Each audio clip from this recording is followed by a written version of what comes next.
Alright, this is going to be my notes and reflections on Chapter 9 of B.J. Penn's autobiographical book, Why I Fight. Chapter 9 is entitled 3-Fight Deal, and it picks up with Penn just after he has fought his second time in the octagon. In that year, he won the Mundials in Brazil, and he'd fought in the UFC twice, and so his career was really taking off. The guy that he was supposed to fight as his first, or not his first, but his second real MMA fight that was going to be a big deal, was this Ch.9, and then Ch ended up going into the UFC, and so they didn't get a chance to fight, and that's when BJ got recruited into the UFC for his first fight against another guy. But the UFC offers him a 3-fight deal, a 3-fight contract, and his first fight ends up is going to be Ch.9. And so he starts training for this. And something I didn't mention in my review of Chapter 8, but as soon as he got involved with the UFC, it turns out there was a guy that was kind of like feeding the fighters video footage on their upcoming opponents. And this was a guy, I forget his name, I'll have to go back and look, but he was just a fan of the UFC at the time, or a fan of mixed martial arts. And so he had this vast fight library on video, and so as each fighter was getting prepared for their next fight, he was feeding them video footage of their opponents so they could practice specifically for their opponent.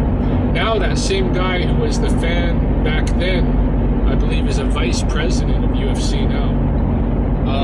And at the time, I wouldn't doubt that he was already, getting paid substantially for his contributions to improve the fighting. I mean, it's very clear what do they call Fertitas and Dana White and all of them that were administering the UFC were making, in this early time when they had just bought the company, they were making smart business decisions.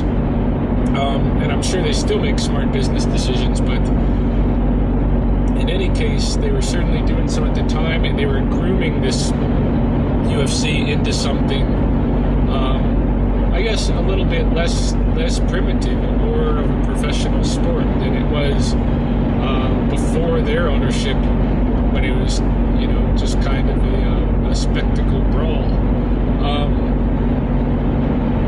To see which style is best in this kind of a thing. It's changed now, so that it's not about what style is best as much as it is about the individual fighters. However, as we're going to see in this chapter, it's not just the individual fighters or their styles that make any difference. Sometimes there's other impinging factors. And so BJ's getting ready to fight Ch.9. And he does his fight camp, he prepares and everything, goes to fight, and he wins in 11 seconds. Just after they got started, he was able to get in a clean uppercut and just knocked the guy out. And, BJ jumped on him to start, delivering some more blows, but the ref pulled him off. It was done. The guy was knocked out in 11 seconds. So that was a big deal because Ch.9 had went the distance with the reigning lightweight champion, who was Pulver at the time. And so of course at this point everybody wants to see BJ Penn go up against Pulver. And by the way, his fight with Ch.9 was in UFC 34. He had been in UFC 31. His first fight, UFC 32, right away his second fight. He didn't do UFC 33, and it turns out UFC 33 was a low point, because September 11th, 2001 had just occurred, and not a lot of people were traveling and this kind of thing, and so it just didn't have a big audience. 34 had a bigger audience, and that was the one UFC, that was the one that BJ was in for his fight against Uno, and then right away, the UFC wanted to put him in the fight against Pulver for the title. And having just got out of his one training camp and fought Uno, BJ, I think he was expecting to have a little break before he had his next fight. He knew he was going to be going up against Pulver next if he won, but he didn't expect it to be right away, like in 40 days after his fight with Uno.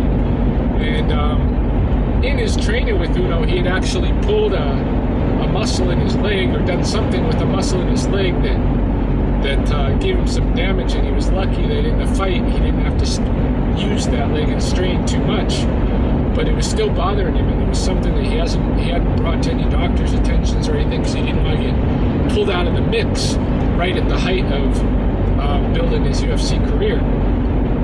So he was expecting a little bit of time between Uno and Pulver, and that wasn't going to happen. Dana White put a lot of pressure on him, it sounds like, to do the next fight.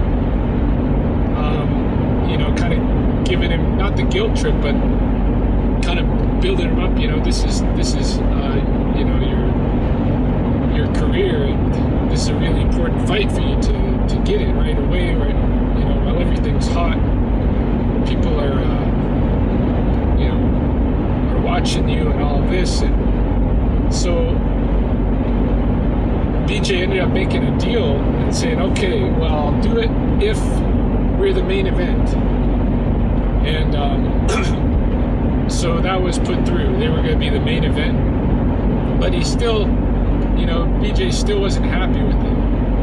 And, he went into training for Pulver, but he wasn't as excited about it as he had been for his other fights. And he just sounded like he wanted a break, and then he started overtraining himself.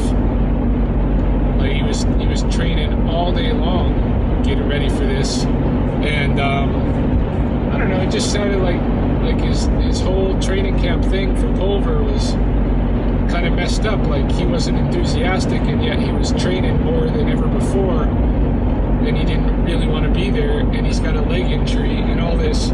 Then he goes, it's time to fight Pulver, and by this time, reading, you're already expecting this is not going to be good. And it wasn't. He lost the fight. He lost by decision. He didn't lose by getting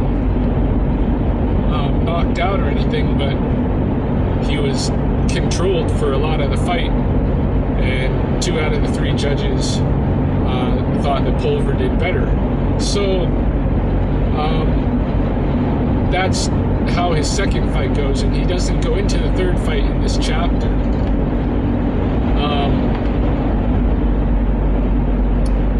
A couple of things that I get out of it, first of all, and this is something that just happens to be coinciding with things that are going on in my life too, but I had a realization not too long ago that this notion of discipline might end up leading people off the path if they have a real kind of independent personality where they're prone to rebelling.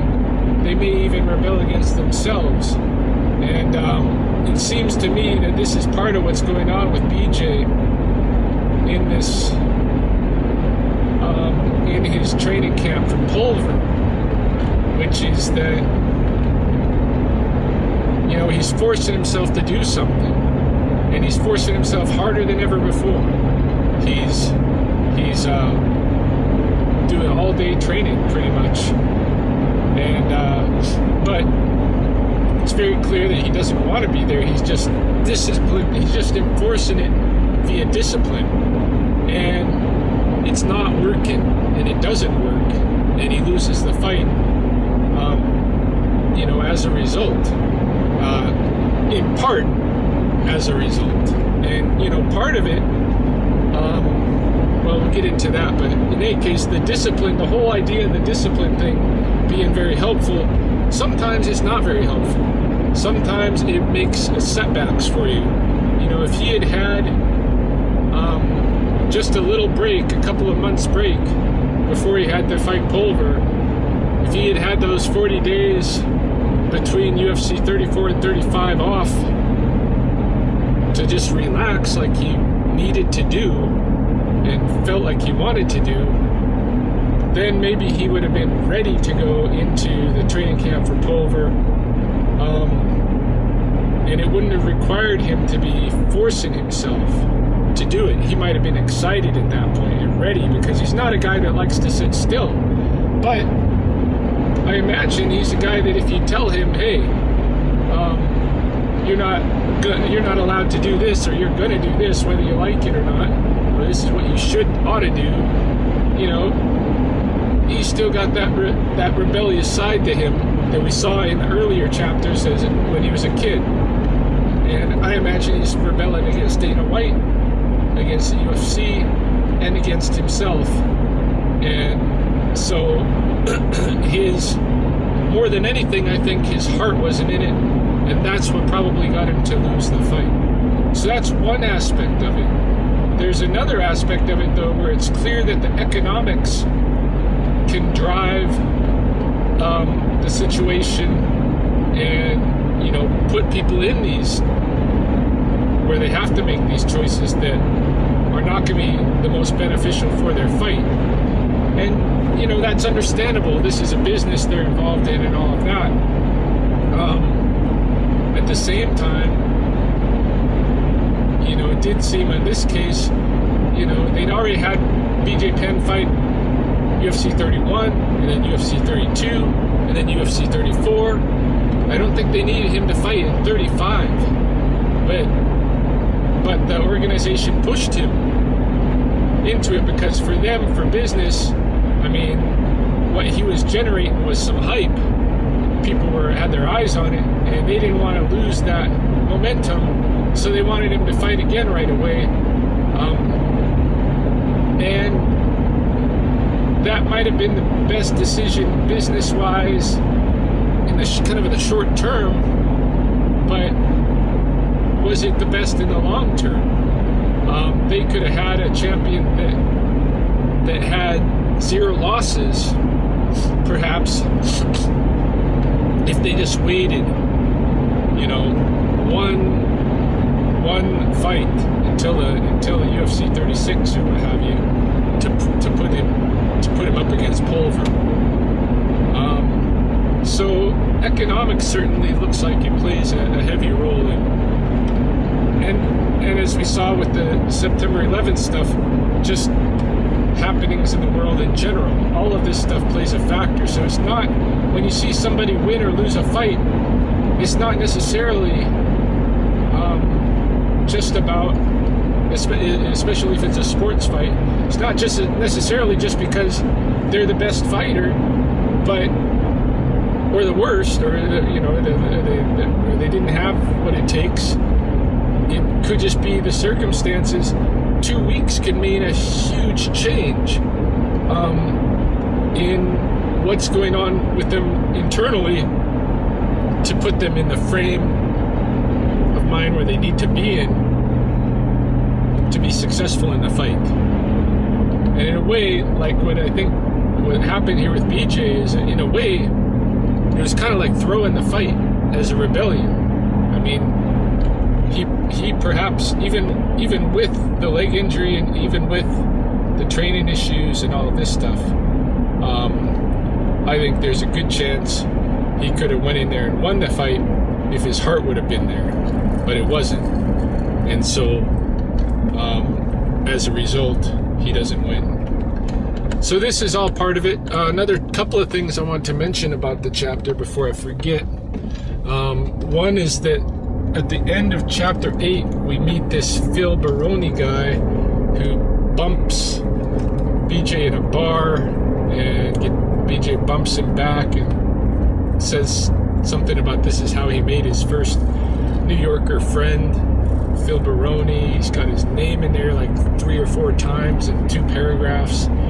And I was expecting to see Phil Baroni show back up in chapter 9, but he didn't. So I just wanted to keep that fresh, because I don't know why they would even mention it if it's not going to come back up.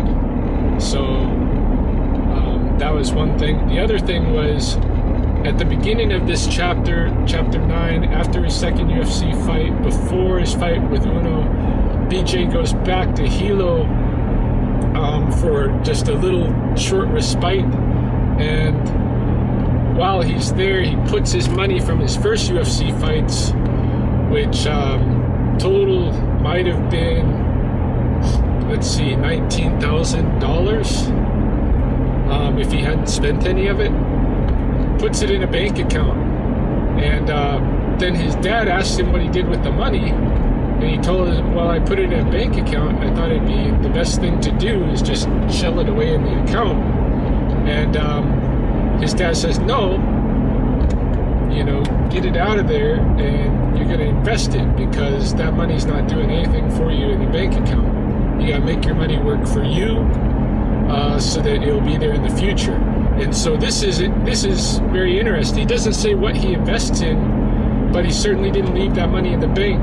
And this is one of the times that his dad actually steps in directly to tell him what he's going to do, to set him on a path for the future. And his dad obviously knows money. This is clear to me by now. So I would have liked to see a little more detail there. I would have liked to hear what his investment was in this kind of a thing. I would have liked to hear the financial side of it too, because I think a lot of people, myself included, need some help being more wise financially. And obviously, this is part of what enabled BJ to go and do the things that he did, having that economic freedom that his dad set up. And the way that his dad set it up was by being economically intelligent. And I would have liked to hear the lessons that BJ got from his dad in that respect, and how they've worked out for him.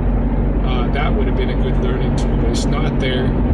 But it's something that I might even follow up on at some point, maybe even trying to get like a message to BJ somehow, but that there is that interest out there that I would be curious about hearing that side of the story. So that's my review of chapter 9, and on to we're more than halfway through the book now.